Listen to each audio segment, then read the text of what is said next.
পৃথিবীটা শুধুমাত্র মানুষের নয়, এই পৃথিবীটা মানুষ এবং তার সাথে আরও যে বাস্তুতন্ত্রের আরও যে আমাদের সঙ্গীরা আছে, পিঁপড়ে, মাছ, পোকামাকড়, এরা সবাই আমাদের একসাথে পৃথিবীতে মানে এদের বাসের অধিকার আছে। কিন্তু আমরা শুধুমাত্র নিজেরা এই পৃথিবীতে ভাবছি থাকবো আর অন্য কোনো প্রাণী থাকবে না, কিন্তু এই ভাবনাটা ভুল। মানুষ কখনোই একা বাঁচতে পারে না। মানুষকে বাঁচতে গেলে আর অন্যান্য সবাইকে নিয়ে বাঁচতে হবে।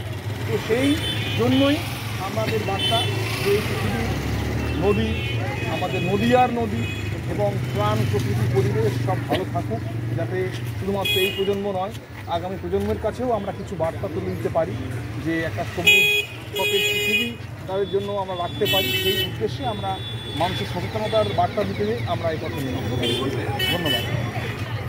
সেই রবীন্দ্রনাথের কবিতায় ভেসে ওঠা অঞ্জনা, সেই অঞ্জনা নদী আজ মৃতপ্রায়। তাকে বাঁচাবার জন্য লড়াই শুরু করেছে আমাদের প্রিয় ডাক্তারবাবু থেকে শুরু করে অসংখ্য নদী বাঁচাও কমিটির সদস্যরা।